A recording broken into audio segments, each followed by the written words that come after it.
श्रीपितृस्तोत्रम् रुचिरुवाच। अर्चितानामूर्तानां पितॄणां दीप्ततेजसां नमस्यामि सदा तेषां ध्यानिनां दिव्यतेजसाम्। इन्द्रादीनां च नेतारो दक्षमारीचयोस्तथा सप्तर्षीणां तथान्येषां तां नमस्यामि कामदान्। मनवादीनां मुनीन्द्राणां सूर्याचन्द्रमसोस्तथा तां नमस्यामहं सर्वान् पितॄनप्सु दधावपि। नक्षत्राणां ग्रहाणां च वाय्वग्न्योर्नभसस्तथा द्यावा पृथिव्योश्च तथा नमस्यामि कृताञ्जलिः। देवर्षीणां जनित्रींश्च सर्वलोकनमस्कृतान् अक्षयस्य सदा दात्रीन् नमस्येऽहं कृताञ्जलिः। प्रजापतेः कश्यपाय सोमाय वरुणाय च योगेश्वरेभ्यश्च सदा नमस्यामि कृताञ्जलिः। नमो गणेभ्यः सप्तभ्यस्तथा लोकेषु सप्तसो स्वयंभुवे नमस्यामि ब्रह्मणे योगचक्षुषे। सोमाधारान् पितृगणान् योगमूर्तिधरांस्तथा नमस्यामि तथा सोमं पितरं जगतामहम्। अग्निरूपास्तथैवान्यान् नमस्यामि पितॄनहम्। अग्निशोममयं विश्वं यत एतदशेषतः ये तु तेजसि ये चैते सोमसूर्याग्निमूर्तयः जगत्स्वरूपिणश्चैव तथा ब्रह्मस्वरूपिणः। तेभ्योऽखिलेभ्यो योगिभ्यः पितृभ्यो यतमानसः नमो नमो नमस्ते मे प्रसीदन्तु स्वधाभुजः। रुचिरुवाच। अर्चितानामूर्तानां पितॄणां दीप्ततेजसां नमस्यामि सदा तेषां ध्यानिनां दिव्यतेजसाम्। इन्द्रादीनां च नेतारो दक्षमारीचयोस्तथा सप्तर्षीणां तथान्येषां तां नमस्यामि कामदान्। मनवादीनां मुनीन्द्राणां सूर्याचन्द्रमसोस्तथा तां नमस्यामहं सर्वान् पितॄनप्सु दधावपि। नक्षत्राणां ग्रहाणां च वाय्वग्न्योर्नभसस्तथा द्यावा पृथिव्योश्च तथा नमस्यामि कृताञ्जलिः। देवर्षीणां जनित्रींश्च सर्वलोकनमस्कृतान् अक्षयस्य सदा दात्रीन् नमस्येऽहं कृताञ्जलिः। प्रजापतेः कश्यपाय सोमाय वरुणाय च योगेश्वरेभ्यश्च सदा नमस्यामि कृताञ्जलिः। नमो गणेभ्यः सप्तभ्यस्तथा लोकेषु सप्तसो स्वयंभुवे नमस्यामि ब्रह्मणे योगचक्षुषे। सोमाधारान् पितृगणान् योगमूर्तिधरांस्तथा नमस्यामि तथा सोमं पितरं जगतामहम्। अग्निरूपास्तथैवान्यान् नमस्यामि पितॄनहम्। अग्निशोममयं विश्वं यत एतदशेषतः ये तु तेजसि ये चैते सोमसूर्याग्निमूर्तयः जगत्स्वरूपिणश्चैव तथा ब्रह्मस्वरूपिणः। तेभ्योऽखिलेभ्यो योगिभ्यः पितृभ्यो यतमानसः नमो नमो नमस्ते मे प्रसीदन्तु स्वधाभुजः। रुचिरुवाच। अर्चितानामूर्तानां पितॄणां दीप्ततेजसां नमस्यामि सदा तेषां ध्यानिनां दिव्यतेजसाम् इन्द्रादीनां च नेतारो दक्षमारीचयोस्तथा सप्तर्षीणां तथान्येषां तां नमस्यामि कामदान्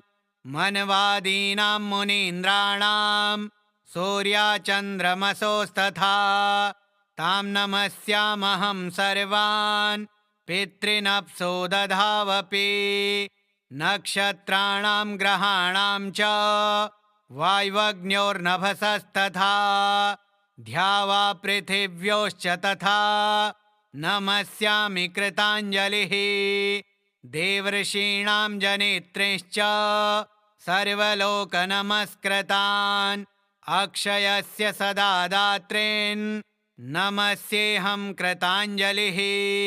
प्रजापतेः कश्यपाय सोमाय वरुणाय च योगेश्वरेभ्यश्च सदा नमस्यामि कृताञ्जलिः नमो गणेभ्यः सप्तभ्यस्तथा लोकेषु सप्तसो स्वयंभुवे नमस्यामि ब्रह्मणे योगचक्षुषे सोमाधारान् पितृगणान् योगमूर्तिधरांस्तथा नमस्यामि तथा सोमं पितरं जगतामहम् अग्निरूपास्तथैवान्यान् नमस्यामि पितॄनहम् अग्निशोममयं विश्वं यत एतदशेषतः ये तु तेजसि ये चैते सोमसूर्याग्निमूर्तयः जगत्स्वरूपिणश्चैव तथा ब्रह्मस्वरूपिणः तेभ्योऽखिलेभ्यो योगिभ्यः पितृभ्यो यतमानसः नमो नमो नमस्ते मे प्रसीदन्तु स्वधाभुजः। रुचिरुवाच अर्चितानां मूर्तानां पितॄणां दीप्ततेजसां नमस्यामि सदा तेषां ध्यानिनां दिव्यतेजसाम् इन्द्रादीनां च नेतारो दक्षमारीचयोस्तथा सप्तर्षीणां तथान्येषां तां नमस्यामि कामदान् मनवादीनां मुनीन्द्राणां सूर्याचन्द्रमसोस्तथा तां नमस्यामहं सर्वान् पितॄनप्सो दधावपि नक्षत्राणां ग्रहाणां च वाय्वग्न्योर्नभसस्तथा द्यावा पृथिव्योश्च तथा नमस्यामि कृताञ्जलिः देवर्षीणां जनित्रीश्च सर्वलोकनमस्कृतान् अक्षयस्य सदा दात्रीन् नमस्येऽहं कृताञ्जलिः प्रजापतेः कश्यपाय सोमाय वरुणाय च योगेश्वरेभ्यश्च सदा नमस्यामि कृताञ्जलिः नमो गणेभ्यः सप्तभ्यस्तथा लोकेषु सप्तसो स्वयंभुवे नमस्यामि ब्रह्मणे योगचक्षुषे सोमाधारान् पितृगणान् योगमूर्तिधरांस्तथा नमस्यामि तथा सोमं पितरं जगतामहम् अग्निरूपास्तथैवान्यान् नमस्यामि पितॄनहम् अग्निशोममयं विश्वं यत एतदशेषतः ये तु तेजसि ये चैते सोमसूर्याग्निमूर्तयः जगत्स्वरूपिणश्चैव तथा ब्रह्मस्वरूपिणः तेभ्योऽखिलेभ्यो योगिभ्यः पितृभ्यो यतमानसः नमो नमो नमस्ते मे प्रसीदन्तु स्वधाभुजः। रुचिरुवाच अर्चितानां मूर्तानां पितॄणां दीप्ततेजसां नमस्यामि सदा तेषां ध्यानिनां दिव्यतेजसाम् इन्द्रादीनां च नेतारो दक्षमारीचयोस्तथा सप्तर्षीणां तथान्येषां तां नमस्यामि कामदान् मनवादीनां मुनीन्द्राणां सूर्याचन्द्रमसोस्तथा तां नमस्यामहं सर्वान् पितॄनप्सो दधावपि नक्षत्राणां ग्रहाणां च वाय्वग्न्योर्नभसस्तथा द्यावा पृथिव्योश्च तथा नमस्यामि कृताञ्जलिः देवर्षीणां जनित्रींश्च सर्वलोकनमस्कृतान् अक्षयस्य सदा दात्रीन् नमस्येऽहं कृताञ्जलिः प्रजापतेः कश्यपाय सोमाय वरुणाय च योगेश्वरेभ्यश्च सदा नमस्यामि कृताञ्जलिः नमो गणेभ्यः सप्तभ्यस्तथा लोकेषु सप्तसो स्वयंभुवे नमस्यामि ब्रह्मणे योगचक्षुषे सोमाधारान् पितृगणान् योगमूर्तिधरांस्तथा नमस्यामि तथा सोमं पितरं जगतामहम् अग्निरूपास्तथैवान्यान् नमस्यामि पितॄनहम् अग्निशोममयं विश्वं यत एतदशेषतः ये तु तेजसि ये चैते सोमसूर्याग्निमूर्तयः जगत्स्वरूपिणश्चैव तथा ब्रह्मस्वरूपिणः तेभ्योऽखिलेभ्यो योगिभ्यः पितृभ्यो यतमानसः नमो नमो नमस्ते मे प्रसीदन्तु स्वधाभुजः रुचिरुवाच अर्चितानामूर्तानां पितॄणां दीप्ततेजसां नमस्यामि सदा तेषां ध्यानिनां दिव्यतेजसाम् इन्द्रादीनां च नेतारो दक्षमारीचयोस्तथा सप्तर्षीणां तथान्येषां तां नमस्यामि कामदान् मनवादीनां मुनीन्द्राणां सूर्याचन्द्रमसोस्तथा तां नमस्यामहं सर्वान् पितॄनप्सो दधावपि नक्षत्राणां ग्रहाणां च वाय्वग्न्योर्नभसस्तथा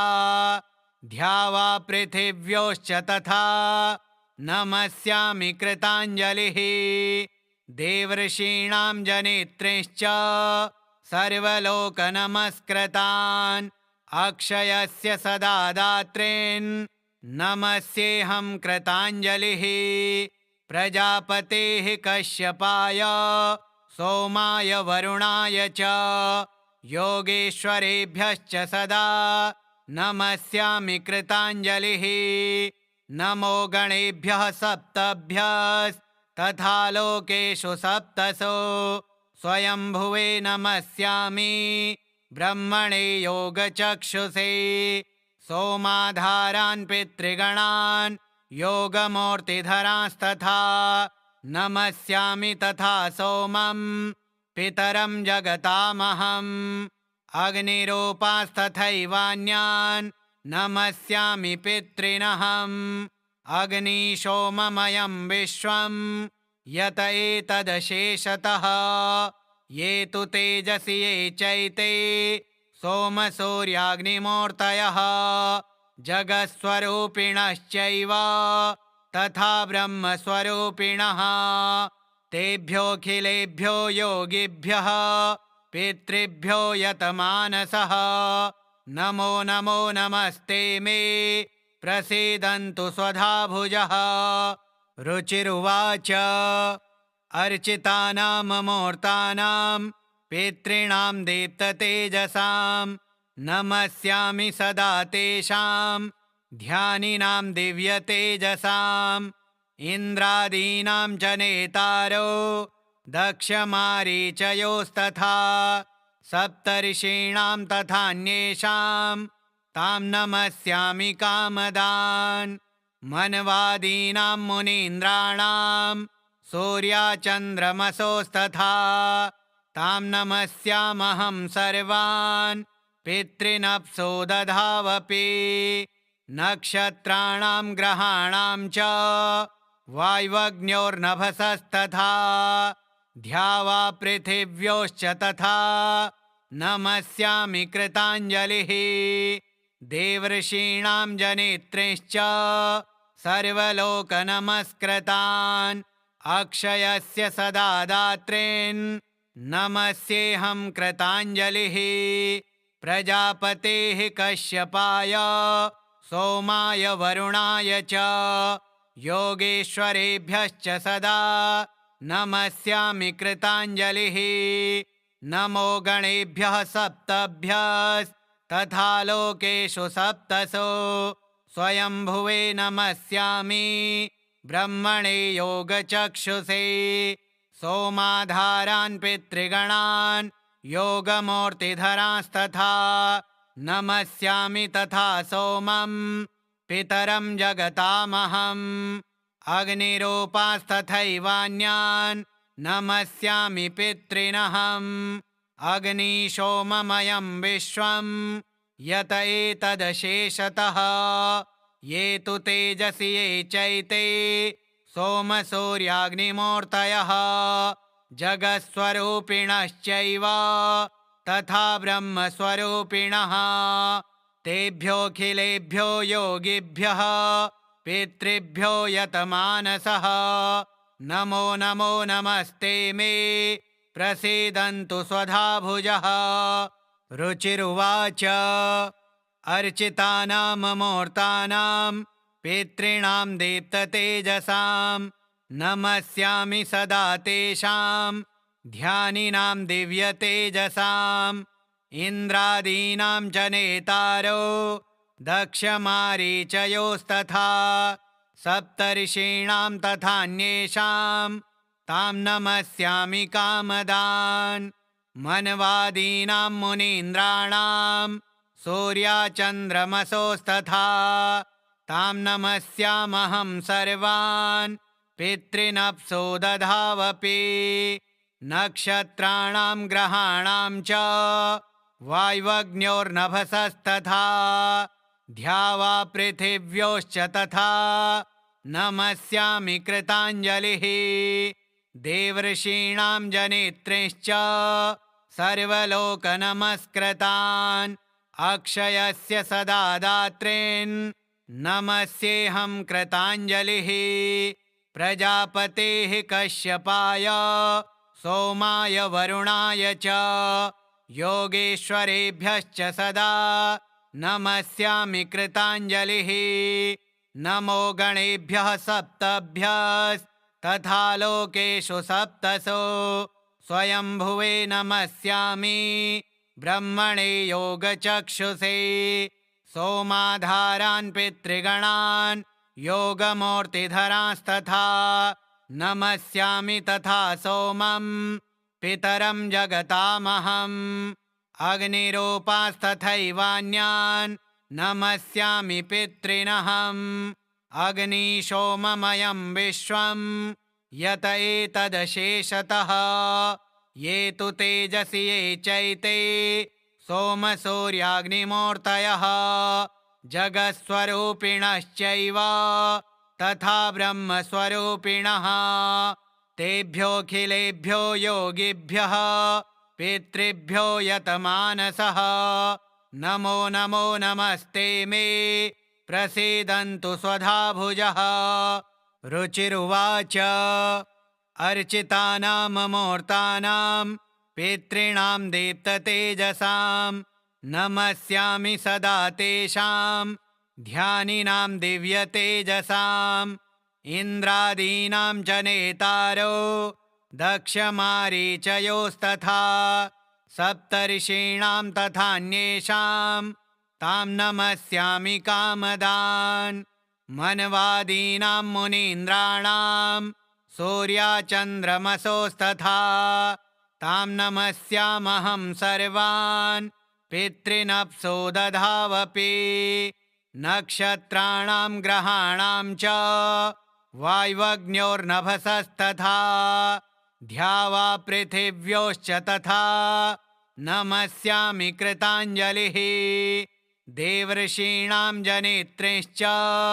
सर्वलोकनमस्कृतान् अक्षयस्य सदा दात्रीन् नमस्येऽहं कृताञ्जलिः प्रजापतेः कश्यपाय सोमाय वरुणाय च योगेश्वरेभ्यश्च सदा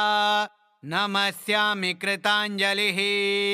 नमो गणेभ्यः सप्तभ्यस्तथा लोकेषु सप्तसो स्वयंभुवे नमस्यामि ब्रह्मणे योगचक्षुषे सोमाधारान् पितृगणान् योगमूर्तिधरांस्तथा नमस्यामि तथा सोमं पितरं जगतामहम् अग्निरूपास्तथैवान्यान् नमस्यामि पितॄनहम् अग्निशोममयं विश्वं यत एतदशेषतः ये तु तेजसि ये चैते सोमसूर्याग्निमूर्तयः जगत्स्वरूपिणश्चैव तथा ब्रह्मस्वरूपिणः तेभ्योऽखिलेभ्यो योगिभ्यः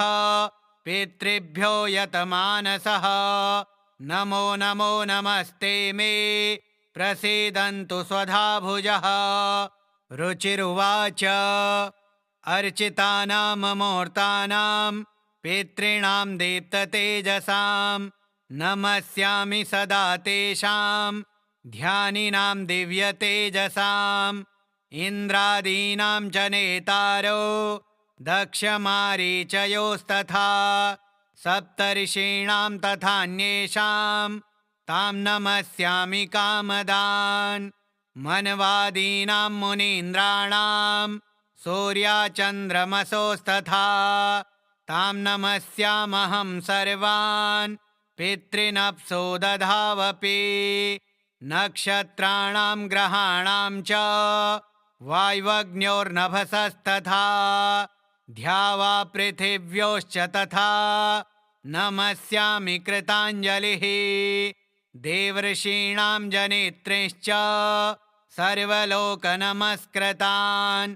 अक्षयस्य सदा दात्रीन् नमस्येऽहं कृताञ्जलिः प्रजापतेः कश्यपाय सोमाय वरुणाय च योगेश्वरेभ्यश्च सदा नमस्यामि कृताञ्जलिः नमो गणेभ्यः सप्तभ्यस्तथा लोकेषु सप्तसो स्वयंभुवे नमस्यामि ब्रह्मणे योगचक्षुषे सोमाधारान् पितृगणान् योगमूर्तिधरांस्तथा नमस्यामि तथा सोमं पितरं जगतामहम् अग्निरूपास्तथैवान्यान् नमस्यामि पितॄनहम् अग्निशोममयं विश्वं यत एतदशेषतः ये तु तेजसि ये चैते सोमसूर्याग्निमूर्तयः जगत्स्वरूपिणश्चैव तथा ब्रह्मस्वरूपिणः तेभ्योऽखिलेभ्यो योगिभ्यः पितृभ्यो यतमानसः नमो नमो नमस्ते मे प्रसीदन्तु स्वधा भुजः रुचिरुवाच अर्चितानामूर्तानां पितॄणां दीप्ततेजसां नमस्यामि सदा तेषां ध्यानिनां दिव्यतेजसाम् इन्द्रादीनां च नेतारो दक्षमारीचयोस्तथा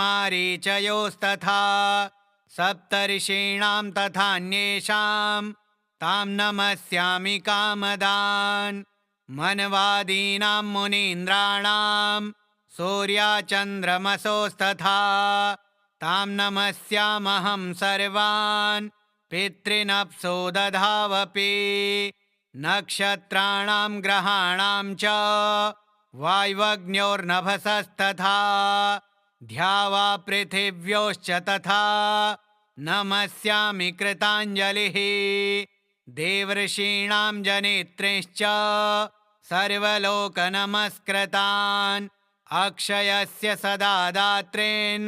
नमस्येऽहं कृताञ्जलिः प्रजापतेः कश्यपाय सोमाय वरुणाय च योगेश्वरेभ्यश्च सदा नमस्यामि कृताञ्जलिः नमो गणेभ्यः सप्तभ्यस्तथा लोकेषु सप्तसो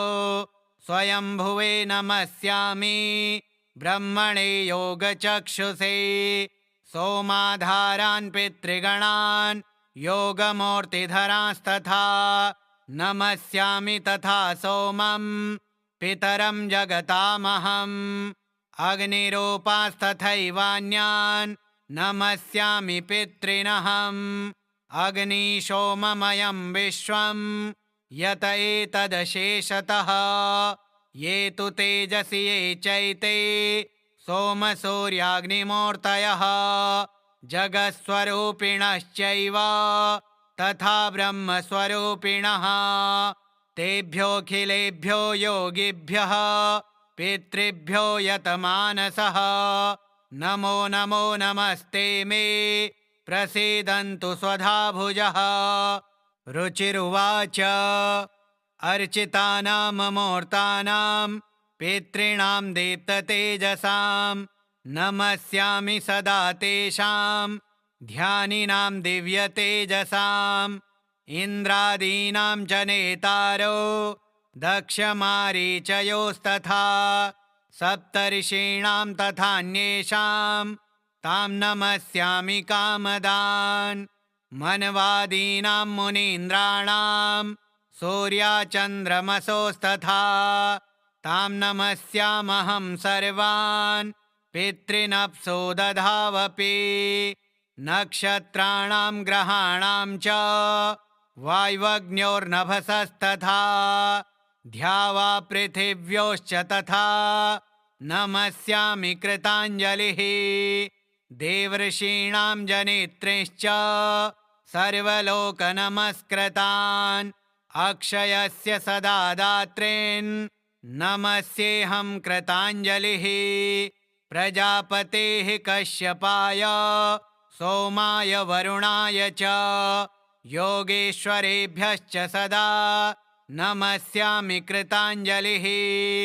नमो गणेभ्यः सप्तभ्यस्तथा लोकेषु सप्तसो स्वयंभुवे नमस्यामि